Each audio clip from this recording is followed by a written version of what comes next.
The number of premature deaths in wrestling have been astounding, with fans and pundits alike asking why so many wrestlers have died before reaching the age of 40. If you think this is hyperbole, consider WrestleMania VI, a show with a mind-numbing number of dead performers. However, how many of these wrestlers died prematurely? Join us now as Wrestlelamia looks at the disturbing truth behind WrestleMania VI.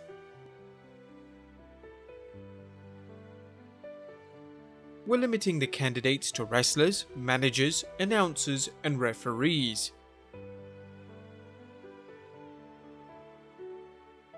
Whilst this isn't a scientific analysis, it's important to set some standards. Keep in mind the average lifespan in the United States was 78.7 years in 2018 according to the Centers for Disease Control. So does that mean anyone who died before reaching 78 died at a premature age? For purposes of this video, we're going to use 45 as the gauge for premature passings, as it is a figure often used by critics of professional wrestling. Natural causes. Here an individual passed away due to age-related issues. While it is sometimes used to refer to diseases such as cancer, as opposed to accidents or intentional harm, Wrestlemania is using it for individuals who had no other condition other than they were long-lived. Accidental. The person in question died from an accident beyond their control. For purposes of this video, an accidental drug overdose is not classified as an accident. Premature. The number 40 has been thrown around as a magic number for the alarming number of wrestlers who died at age 40 or earlier. We'll mention these, but not in the cases involving disease or accidents. Drug-related. If it was an accidental overdose or intentional death by drugs including alcohol, we'll list them here. Foul play. This one needs little explanation other than the person was intentionally killed. Health and disease related. These are deaths that are due to complications from diseases, either hereditary or contracted. This category also includes health ailments such as strokes and similar conditions. Health and disease related. The Ultimate Warrior. The Ultimate Warrior main evented the WWF's first WrestleMania in Canada, defeating Hulk Hogan in a timeless match for the WWF Championship. Arguably the Warrior's apex in the WWF, he would not face Hogan until 1998's disastrous Halloween Havoc match in WCW. As we will mention in our last days of the Ultimate Warrior video, the Warrior died just a day after appearing on Monday Night Raw, passing away from a heart attack at the age of 54 on 2014. Gene Okerlund. Legendary stickman Mean Gene Okerlund interviewed a number of WWF superstars at WrestleMania VI, and his career continued when he jumped ship to WCW. On 2nd January 2019, Okerlund died at the age of 76. His later years were plagued with health problems, including 2 kidney transplants. Andre the Giant. Wrestling's 8th wonder of the world was 43 years old when he defended the WWF Tag Team Championship with Haku against Demolition. Behind the scenes, Andre was in a rough shape physically and Haku worked most of the match. Andre passed away just 3 years later from congestive heart failure. In reality, Andre was a ticking time bomb as his untreated acromegaly caused him tremendous pain and other complications as his body produced excessive growth hormone. Andre died from congestive heart failure at the age of 46. The Big Boss Man. Ray Traylor was in the midst of a babyface turn when he battled former tag team partner Akeem the African Dream at WrestleMania, defeating the big man in less than 2 minutes. The Boss Man's career continued into the 21st century and only ended after his tragic passing at age 41. He died from a heart attack on 22nd December 2004. Ray Traylor's death mirrored several of his contemporaries, as noted by the site 10 Bell Salute. Specifically, professional wrestlers are a shocking 12 times more likely to die from heart disease than other adults in the US between ages 25 to 44. While it can be strongly suggested that the use and/or abuse of anabolic steroids led to the alarming number of heart attack deaths by wrestlers, it is impossible to say with certainty as other factors may have been involved. Howard Finkel.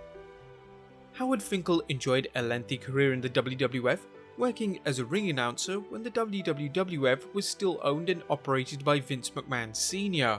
Finkel eventually retired and died on 16th April 2020 at the age of 69, suffered a stroke and was residing in an assisted living facility. No cause of death has been released but the health. Earthquake. While John Tenta wasn't as big as Andre the Giant, he enjoyed success as one of wrestling's most talented big men. Working as Earthquake at Mania 6, Tenta defeated Hercules. While Earthquake's career peaked during his initial WWF run, he was still in demand in WCW and later the WWF. In 2004, he retired from wrestling due to bladder cancer and, despite treatment, passed away on 7th June 2006 at the age of 42. Rowdy Roddy Piper. Roddy Piper was semi-retired by the time he worked at WrestleMania, having spent much of his time pursuing Hollywood dreams. He returned for a match at 1990's Showcase of the Immortals, battling Bad News Brown in a controversial match where he painted half of himself black and the other half white. On at least one occasion, Piper noted he never lived to see 65, and he didn't, passing away on 31st July 2015 at the age of 61 from a heart attack caused by embolism. Bad News Brown. Bad News wasn't just Alan Coage's in-ring nickname. The two-time Pan-American Game Gold medalist winner in judo was as tough as nails, but wrestling legend has it he once forced Andre the Giant to back down from a fight. Brown's WrestleMania match against Piper was nothing but a wild brawl, with the two men getting counted out less than 7 minutes into the match. Coage died from a heart attack on 6th March 2007 at the age of 63. Jimmy Superfly Snuka. Snuka's best years were behind him, but he was still a popular wrestler with fans and good at putting over wrestlers such as Rick Rude. Snuka's career continued until 2015, and in 2015 he was diagnosed with stomach cancer and diagnosed with dementia after he was arrested for the murder of former girlfriend Nancy Argentino. He passed away on 15th January 2017 from an unknown terminal illness. Snuka was 73. Hercules. Strongman Ray Fernandez excelled as a burly brawler, including a successful run in the WWF as the Mighty Hercules. By 1990, Fernandez was working to help get other wrestlers over, which he did against Earthquake. He died in his sleep at 47 on 6th March 2004, with his wife claiming it was from heart disease. Randy Savage. After turning heel in 1989, Randy Savage aligned himself with sensational Sherri Martel, battling the unlikely duo of the American Dream Dusty Rhodes and his fans-turned-manager Sapphire. As detailed in our video The Last Days of Randy Savage, the Macho Man died when he suffered a heart attack while driving on 20th May 2011 at the age of 58. Savage too suffered from heart disease. Sapphire.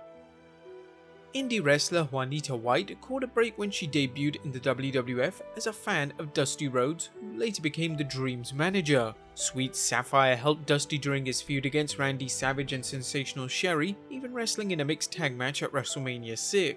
A storyline saw Sapphire paid off by the $1 Million Man Ted DiBiase, and she left Rhodes' side, leaving the WWF in 1990. Sapphire died on 11th September 1996 from a heart attack. She was 61. Ravishing Rick Rude. Ravishing Rick Rude battled Jimmy Superfly Snuka at WrestleMania 6, with Rude being built up for this feud against soon-to-be WWF champion, The Ultimate Warrior. A back injury cut Rude's career short, but he remained in business and was reportedly planning a comeback when the 40-year-old passed away on 20th April 1999 from heart failure. Nikolai Volkoff. Nikolai Volkoff teamed with Boris Zukov in a losing bid as the Bolsheviks against the Heart Foundation. Volkoff's career began in the late 60s and he finally hung up his boots 50 years later. He died at the age of 70 on 29th July 2018 after being released from a Maryland hospital following admission for dehydration and other issues that were not made available. Bobby Heenan. Often ranked as the greatest pro wrestling manager of all time, Bobby the Brain Heenan was still managing at WrestleMania 6, leading his team the Colossal Connection against Demolition, as well as Ravishing Rick Rude and the Barbarian. He heroically battled throat cancer in the early 21st century and dealt with other health issues late in life. On 17 September 2017, Bobby Heenan died from organ failure. He was 72. And Gorilla Monsoon. Play-by-play man Gorilla Monsoon was a fixture in the WWF rings and later as a commentator, calling the action alongside Jesse the Body Ventura at WrestleMania 6. Monsoon later served as a WWF storyline president for his final on-camera appearance at 1999's WrestleMania 15. Gorilla passed away on 6 October 1999 at the age of 62 from heart failure caused by diabetes. Drug-related. Mr. Perfect. Second generation superstar Kurt Hennig soared to the success in the WWF as Mr. Perfect. Perfect was on an undefeated streak when he locked up with Brutus Beefcake at WrestleMania VI, with Beefcake surprising many when he defeated Perfect. Hennig would enjoy 2 Intercontinental Championships in the WWF and continue wrestling for many years for his death from acute cocaine intoxication at the age of 44. Sherri Martel. Women's wrestler and valet extraordinaire Sherri Martel was ailed with Randy Savage, teaming with the Macho Man at WrestleMania VI. She would manage several WWF superstars during her time there, including Shawn Michaels and Ted DiBiase. She later worked in WCW where she continued managing, notably guiding the team of Harlem Heat as Sister Sherri alongside Colonel Robert Parker. Sherri died on 15th June 2007 from a drug overdose. She was only 49. Miss Elizabeth. Although Miss Elizabeth was largely associated with Randy Savage, she refused to help him after he turned heel and aligned himself with Sherri Martel. Elizabeth helped Dusty Rhodes and Sapphire defeat Savage and Sherri at Mania 6, eventually reuniting with Savage at WrestleMania 7 following his defeat to the Ultimate Warrior. Savage and Elizabeth split in real life, and she died from a lethal mix of vodka and painkillers on 1st May 2003 at age 42. Foul play. Dino Bravo. With a career dating back to 1970, Dino Bravo was a savvy veteran who had worked in numerous promotions, including past runs in the WWF. Bravo was repackaged as a burly heel when he returned to the WWF in 1986, with Jimmy Hart managing him at Mania against Jim Duggan. Although Bravo lost, he would become a key figure in Earthquake's feud against Hulk Hogan later in 1990. Bravo died from a tragic lead overdose when he was shot to death in what was believed to be a gangland killing at age 44. Accidental. Jim Neidhart. Jim the Anvil Neidhart's legendary tag team with Bret Hart, the Hart Foundation, was still going strong in 1990, and the duo would go on to win their second WWF Tag Team Championship at that year's SummerSlam. On 13th August 2018, Neidhart died from a fatal fall, possibly triggered by a seizure. He was 63. Joey Marella. Gorilla Monsoon's adopted son Joey Marella worked for several years in the WWF as a referee before his death on 4th July 1994 when he reportedly fell asleep at the wheel, dying at age 31. Natural causes. Mr. Fuji. After a long in-ring career, Mr. Fuji worked as a manager in the WWF and later as a movie theatre usher.